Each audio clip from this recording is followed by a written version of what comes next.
to talk a little bit about disinformation, okay? And to do that, we're going to jump into the conspiracy world of UFO type of stuff. Ufology, right? Ufology, whatever you want to call it, right? So there was this guy named Bill Moore, okay? Apparently he's still alive, but he was well known in the UFO community for a while, back in the 70s and 80s. And he wrote a couple books. One of the books was the Roswell Incident. And it says that, just a couple points, he wrote a book called The Philadelphia Experiment, Project Invisibility with Charles Berlitz in 1979 about an alleged naval military experiment popularly known as the Philadelphia Experiment aboard the USS Eldridge in 1943. That's pretty much a bunch of garbage. 1980, Moore wrote the Roswell Incident with writing partner Charles Berlitz, which alleged the Roswell UFO incident had involved the crash of an extraterrestrial spaceship. Okay? So he wrote the Philadelphia Experiment and the Roswell Incident. Okay? Roswell is obviously one of the most well-known UFO incidences in history, right? Everybody's talked about that a million times. But this guy wrote a book about it in 1980. And then in 1987, Moore, along with ufologist Jamie Shandera and Stanton Friedman, circulated the Majestic 12 documents that purported the existence of high-level policymaking group, a policymaking group overseeing UFOs and extraterrestrials. Okay, now Majestic 12 is, in my opinion, disinformation. It's garbage. It was put out there to discredit people, and some pretty well-known people in the conspiracy world have spread that Majestic 12 stuff. And then we're going to talk about something else, a speech that he gave at a 1989 MUFON conference. Okay, so we're going to switch over to this book here, which is called, the book is called Conspiracy Films, A Tour of Dark Places in the American Conscious by Barna Donovan. Okay? So, I'm going to show you a part of this book from page 104, and I'm just going to read a little bit of this, and it's going to describe a little bit about Bill Moore and an incident that he had. And I'm showing you all this because I'm building you up to something. That's a very important point that I want you to get down, okay? So, I'm just going to start from this paragraph.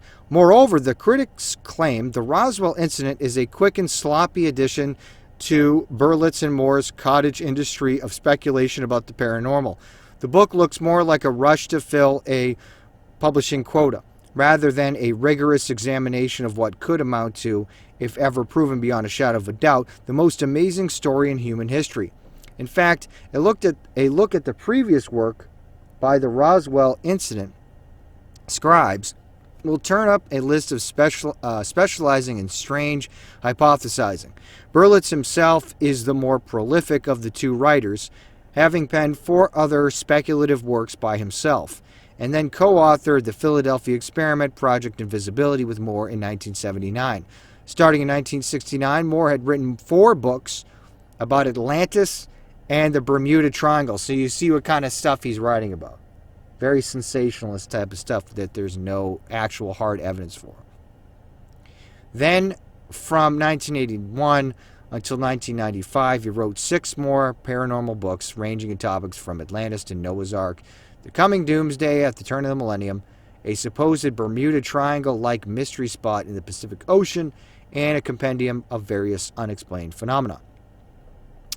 While Berlitz has been the busier writer, his co-author is more controversial. Moore had attained infamy in the UFO community through his involvement in an alleged disinformation campaign that might have led to the temporary mental unraveling of businessman and UFO investigator Paul Benowitz. Okay, so this is what I want to talk about.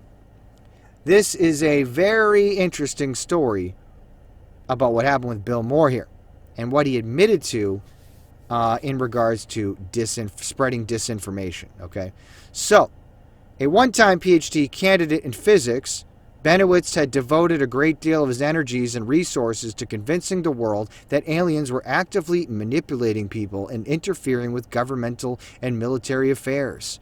After studying the cattle mutilation phenomenon and witnessing the hypnotic regression sessions of UFO experiencer Myrna Hansen, Benowitz had become convinced that an extensive network of alien bases was hidden throughout the world, and especially under the southwest desert in the vicinity of military installations like New Mexico's Kirtland Air Force Base and the Manzano nuclear weapons storage facility. The cattle mutilation, Benowitz came to believe, was but a part of the greater alien abduction plot, all an attempt by extraterrestrials to experiment on and extract genetic materials from humans. This secret enterprise, in turn, was but a part of an alien control and colonization plot. This plot was carried out either through a secret deal between the otherworldly creatures and the U.S. government, or by the aliens using mind control techniques to render the leaders of the world and heads of the armed forces incapable of resisting the alien infiltration. Okay? So that's not what I'm saying I believe. I'm saying this is what that guy was saying. I'm reading from the book that this guy Benowitz was saying he believed all that was going on with the aliens and the government, right? This sort of over-the-top hypothesizing had led the UFO group Aerial Phenomena Research Organization, or APRO for short, to conclude that Benowitz was paranoid and mentally unstable. Once Benowitz contacted Air Force Sergeant Richard C. Doty in 1980, detailing his invasion theories, Moore got involved in the strange Benowitz affair for the rest of the decade. As Moore explained in a highly controversial speech given to the 1989 convention of the Mutual UFO Network, also known as MUFON. Okay, so pay attention here. This is what we are talking about. We want to focus in on this speech that Moore gave at the 1989 MUFON convention. Highly controversial speech he gave at the MUFON 1989 MUFON convention. He had also been a government operative and part of a secret disinformation campaign designed to discredit UFO researchers. According to Moore's story, he and Doty were primarily responsible for feeding Benowitz false stories of alien invasions and mind control. Realizing that Benowitz was both mentally unsound and potentially influential in the UFO community, Moore and Doty were given the task of driving Benowitz over the edge and into a complete nervous breakdown. Benowitz was, in fact, hospitalized in a New Mexico mental health facility on 3 different occasions after suffering bouts of intense delusional paranoia.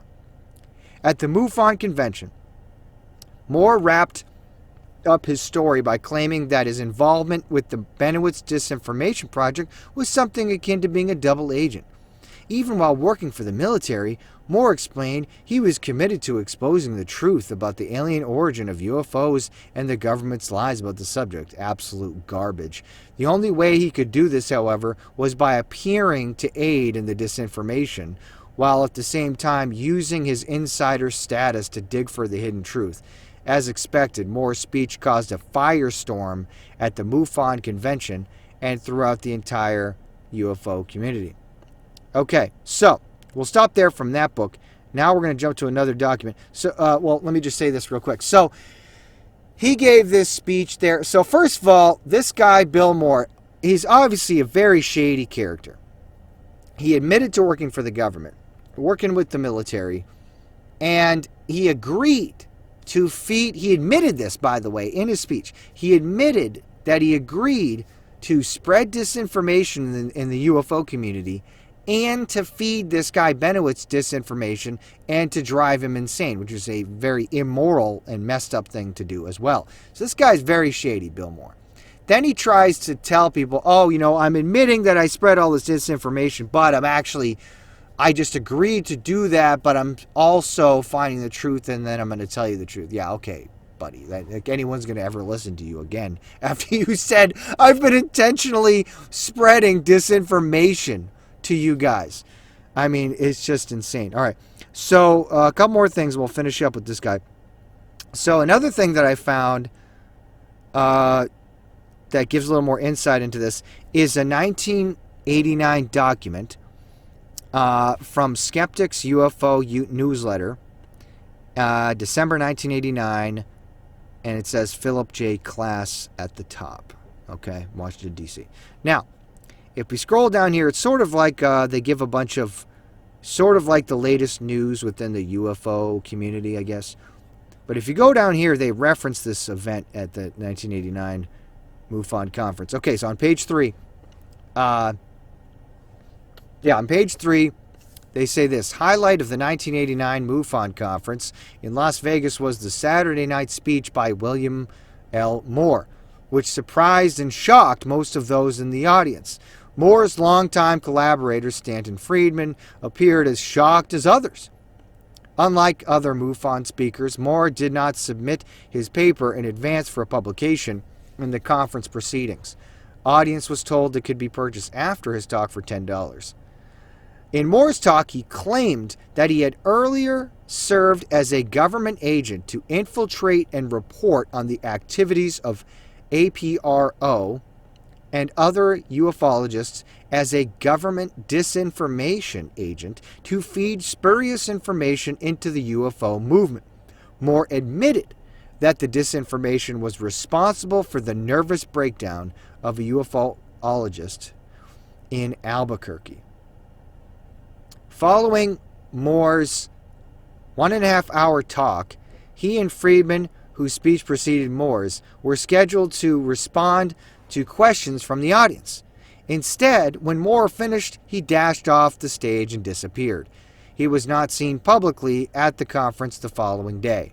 One MUFON member, whom I encountered at the airport, summed up his reactions in these words: Moore took careful aim at his foot and missed and blew his head off. Just, wow. UFO Magazine's account of Moore's MUFON talk was headlined, UFO Researcher's Confessional, Disinformation Ploy Revealed. The article quoted Barry Greenwood, editor of Just Cause UFO newsletter, as saying, quote, in his Moore's speech, he criticizes others for spreading disinformation, but for the last 10 years, Bill himself had been one of the biggest sources of disinformation in all of ufology.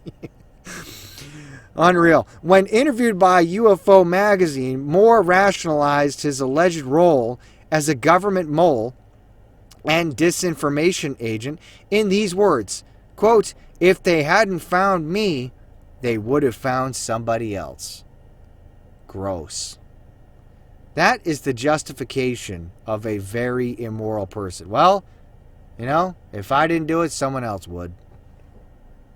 In Moore's Las Vegas speech, he endorsed Whitley Strieber. I wanted to mention this as well before we move on to the next point. Whitley Strieber. Many of you may know about his books, like Communion, about alien abduction experiences, right? In Moore's Las Vegas speech, he endorsed Whitley Strieber's UFO abduction claims, saying Whitley has come very close to the truth in a number of ways, gives every appearance of being a real situation. What Moore failed to tell the audience was that he had served as a paid consultant to Strieber for his new book, Majestic, whose theme involves Majestic 12 cover-up of crashed saucers and a childhood UFO abduction of one of those involved in MJ-12. The book is listed as fiction, but in Strieber's talk show appearances to promote the book, he implies it is based on fact. Okay? So, I wanted to make sure that we mention that as well, because talking about the shady character of Bill Moore, that he was a paid consultant to Whitley Strieber. So it just goes to show, this guy admitted to willingly spreading disinformation. And he was connected to promoting that book as well. Okay, so there's all the controversy around it. Now I have one more thing about Bill Moore and then we'll move on. First of all,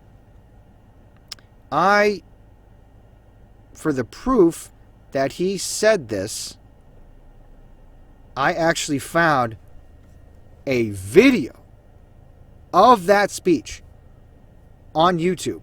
Okay? The 1989 MUFON speech. And I put the link right in the screen. Bill Moore, 1989, MUFON speech.avi. It's on YouTube. Okay? So the whole thing's on there. You can see him say all this stuff yourself.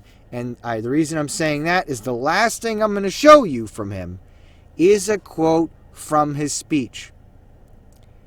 And the reason I'm showing you this quote, and I told you all that, is because that gives you all the background behind this quote to give maximum understanding when we read this quote, to show you how important this concept is of disinformation, how it works, and how you could unwittingly be being used as a disinformation agent to spread it. Okay? So let's read the quote. Here is the quote from Bill Moore from his speech. Disinformation is a strange and bizarre game. Those who play it are completely aware that an operation's success is dependent upon dropping information upon a target or mark in such a way that the person will accept it as truth and will repeat and even defend it to others as if it were true. Once this has been accomplished, the work of the counterintelligence specialist is complete. They can simply withdraw in the confidence that the dirty work of spreading their poisonous seeds will be done by others. Those of you who want proof of how well the process works need only look around you. Every time one of you repeats an unverified or unsubstantiated bit of information without qualifying it as such, you are contributing to that process. And every time you do it, somebody in a need-to-know position sits back and has a hoarse laugh at your expense. Laughing at you. Laughing at you. Spreading their disinformation. And so I'm giving you this strong warning right here. But this principle applies to everything.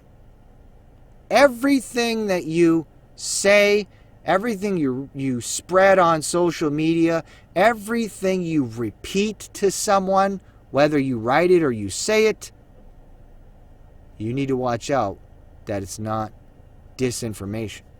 Now, misinformation, that's just something that's you're misinformed. It's sort of by accident. It's not all of the truth. But disinformation is intentionally spread to discredit you. Okay? Now, one funny point I want to make is that people in conspiracy world will often make fun of people that watch mainstream media. Oh, these people are so brainwashed and all they do is repeat the talking points of the mainstream media. Well, guess what? I have seen countless people in the conspiracy world, over the past 17 years, mindlessly quote people, repeat statements and things as if they're fact without ever checking to see if they're true. And they're doing the same exact thing as the people that they look down on and make fun of. You are repeaters as well. Just repeating things that you hear as if it's fact. Just because it goes against the so-called mainstream narrative, well, you don't check that either. Not good.